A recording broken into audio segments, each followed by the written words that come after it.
Jenny Ortega performs on Wednesday and Kenny Omega performs on Wednesday, but who is the bigger draw? Well, it turns out it's the cleaner, because once again, AEW Dynamite has gone up in the ratings. Welcome back, guys, to Fog Wrestling. Jenny Ortega thought she was a star, but she's not, mate. AEW's cleaner, the guy that mops up. Ah, well, someone should clean you up for the Fog Aisle, because that was absolutely rank rotten. Right, that was bogging. That was not very good. No. Right, that was alright. It's a bit like this show. Not very good. But yeah, no, good. What is good? Good news for AEW Dynamite. They are up again in viewership for the 5th week in a row. Dynamite are going places. They're heading in the right direction. They are going where they want to go. They're heading towards the 700k. We talk about that 800k. We can talk about the 1 million mark. To get to 800k, you must cross the 700k marker, and they've not crossed 700,000 in a long time. About 6 months to be exact. In fact, it might be even longer than 6 months. So they're heading there, but they're getting there slowly. Like I said, it is the 5th show in a row that they've improved on, but they're improving at small, minuscule numbers. So last week's AEW Dynamite did 658,000 viewers. This week is up 1%, because this week did 663,000. So we're up 5,000 views on last week's show. Not great, but here, a win is a win, and you've got to take it while you can. Well, I think it's a sin, guys, and I want to know. Leave it in the comments down below. See if there's no a big difference in the ratings. Should we even bother our arse talking about it? Who cares? 5k up or 5k down? No one cares. People do, no, they do care. Right, prove this guy wrong. Who wants to see ratings videos? Comment down below. I want to see ratings videos. If you care about the progress or the decline or what Raw's doing, Dynamite's doing, all that shit. Raw's different. How? Because that's on Netflix. That's fresh.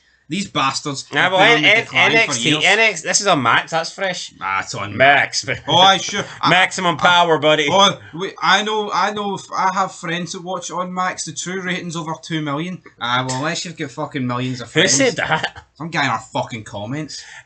Like 2 months Hold ago. on, I'm watching wrestling and having friends. It's just not... Yeah, I stop at friend. Shouldn't be saying the same fucking sentence. So, aye, not sure I agree with that. But 663,000, that is the viewership number that we are at for this week. Like I said, last week they did 658,000. Now, the key demo did a 0.17, which is actually down on last week. So, last week's key demo did a 0.19. So, the key demo is down 11%. Now, that used to be the number Tony Khan talked about.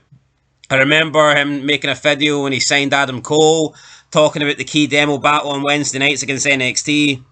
He said that they beat them 74 out of 75 weeks, and the only time they lost was because of Adam Cole, baby. And Tony Khan said that Adam Cole made him shit himself every time he came up against him. Nah, I see that. That is a... No. So it's a barefaced lie, isn't it? No, well, it's a barefaced lie, but it's like...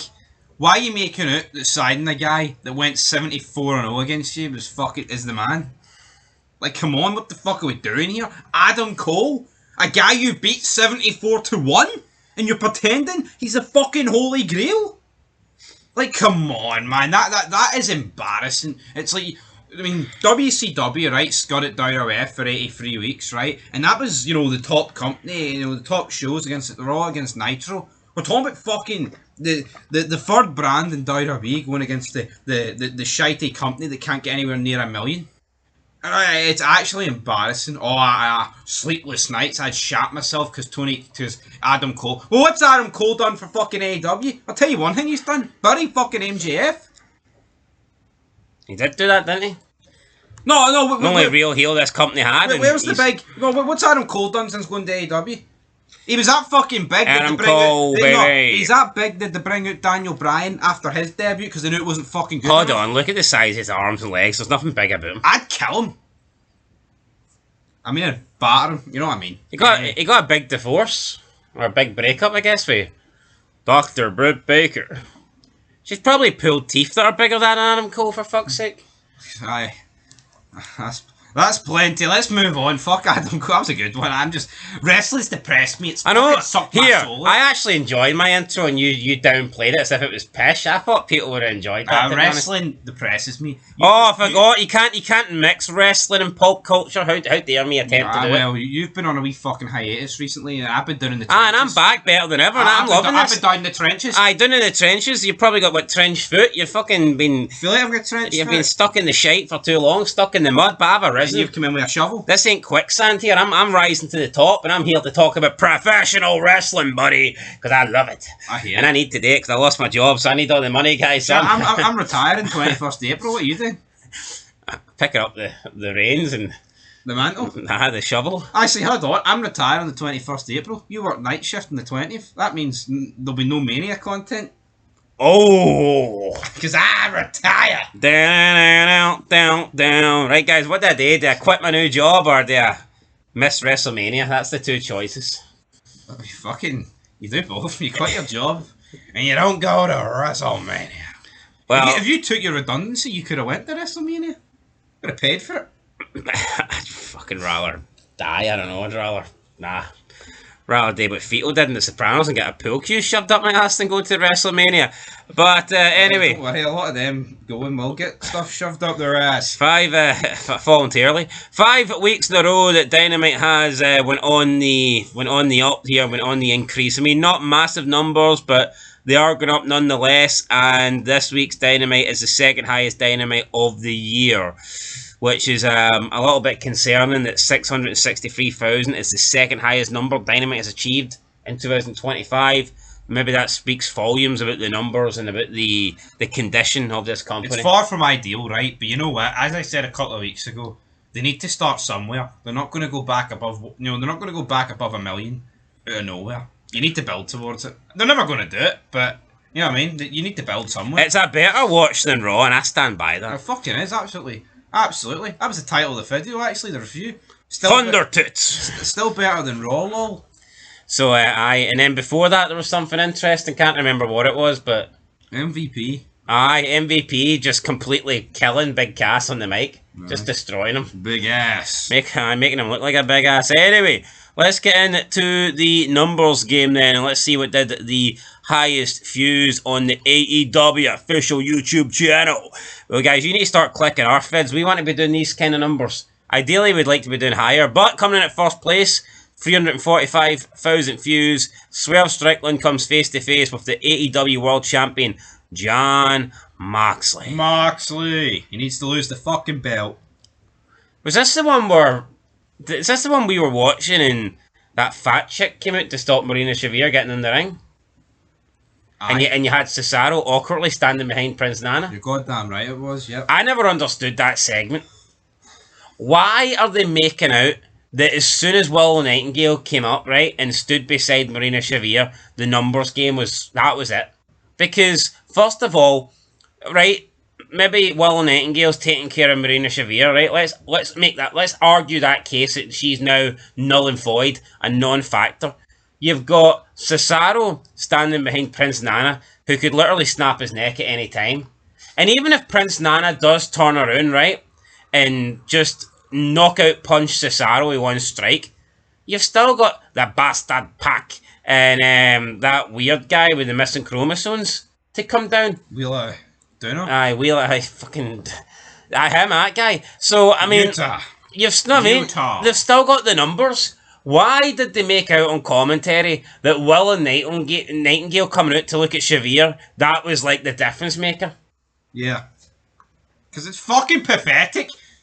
No, but why Strickland hiring her? Why's Edge hiring her? Why can't Swerve Strickland just turn around and fucking pimp slap Marina Shafir up the entranceway? Yeah, I mean, I just don't get it. You see AEW do edgy stuff, but the one thing that they just do not seem to do is male on female violence at all, which is very fucking strange. Is it because of Nyla Rose could... I don't know. What do you mean, is it because of Nyla Rose? I don't know, they maybe trying to not draw any attention to that shit. Well, Nyla Rose needs to do a better job of that, because you can fucking clearly tell it's a man. Yeah, anyway, I just don't get it. I mean, just They don't know how to draw attention to shite in this I company. know, but how weak do fucking grown men look that they are losing the world title over a woman? Yeah, because because of distraction, because they just refuse to do anything. Yeah, we're not talking like fucking Lita and Edge against Hardy or Kane or something like that. When it was like just Lita was she was the deciding factor because of a numbers game or because of a betrayal. We're not talking or a distraction or something. We're literally talking where this woman, Marina Shafir, just stands in between the challenger and Jon Moxley, and then the challenger's frozen. Like, Copeland could have Moxley beat, and then Marina Shafir would just get in front of Cope, and there was nothing he could do. Yeah. He just had to hope that she walked away or something. He had the hope with the Cope. Which is fucking embarrassing, like, you know. No, it is. Let's say Austin wanted to win. Say if Austin was trying to win the title and Stephanie McMahon or Chyna steps in front of him. It's a fucking Stone Cold Stunner, and you're out. Well, yeah, it's like... Do you know what I mean? Do you think Austin's going to stand in front and just, oh, well, I guess I can't win the title. I guess I can't go on and main event WrestleMania anymore because a female stepped in front of me. See, when Deborah stepped in front of him, did that stop him? No, so do you think he was going to let fucking Stephanie or Chyna stop him from going to WrestleMania? Not a chance. It doesn't make any sense, because they try and portray it as a real sport these days, more than ever. But it's like, what are we doing? Do you not want to win the title? I mean, could you imagine Taker against Michaels? The career's on the line, but he's too afraid to get in front of Sarah? Fuck off, man. Or Michelle McCool back then, I don't give a fuck who it was. Not very cool. Sarah was dumped a long time ago. Right, now, why do you think Michelle McCool became champion? Number 2, 241,000 views, Businessman. How did MJF respond to the Hurt Syndicate's offer? I thought this was a decent wee segment, to be honest. MVP just lit up Big Cass, didn't he?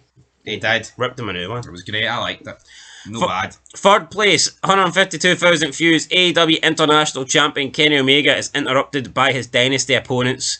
I believe it was Speedball Mike Bailey. Ugh. And, ha-ha! Ricochet. It was very weird between the three of them. It was like, fucking Speedballs. I like you, Kenny. That's a fucking loser, that goofball Mike Bailey. Fourth place, 141,000 views. Don Callis family, Kyle Fletcher battles the Hounds of Hell, Bloody King. Nobody cares. Well, 141,000 people care, I guess. 72,000 AEW Women's Champ, Storm and Rosa combined forces versus Bane and Ford. Nobody really cared. 52,000 views, 52,000 views. Powerhouse Hobbs versus Mark Davis. I mean, who's Mark Davis? I couldn't tell you. Nobody cared. 7th place, 47,000 views. Did FTR and the Rated R Superstar Cope mend their differences? I don't know, did they? I think I gave up at this point. They were sitting around a fucking... it was pathetic, man. They were sitting around like a telly, and they were kind of discussing it, and it was just Edge fucking carrying it, man. It's perfect. Why is Edge hanging around with these two? Honestly, man, get in the fucking bin. Crap. Absolute shite. Right, let's look at the match ratings then. CageMatch.net. Let's not. Brody King versus Kyle Fletcher, 7.87. Kenshukio Takashita versus Mark Briscoe, 7.44. 6.37, it was Megan Bain and Penelope Ford versus Thunderstorm. And all the other matches were under 5 minutes, and they were not eligible to get a match rating. So there you go, there's your wee Cage Match ratings there for AEW Dynamite. And I think that's it. Dynashite. Yeah, that's it for Dynamite, man. I mean, wrestling is on its absolute arse, man. So Collision review. You sound like you're on your arse. My throat's beginning to go. Look like you're about to fall asleep again. I've had a fucking tickly cough. I don't know how fucking long. It's wrestling not tickle it for you anymore, no? It doesn't tickle me Doesn't it anymore, scratch man. that itch, no? No, it's brutal. Right, anyway, guys, that's it. We'll catch you in the next one. Until then, peace.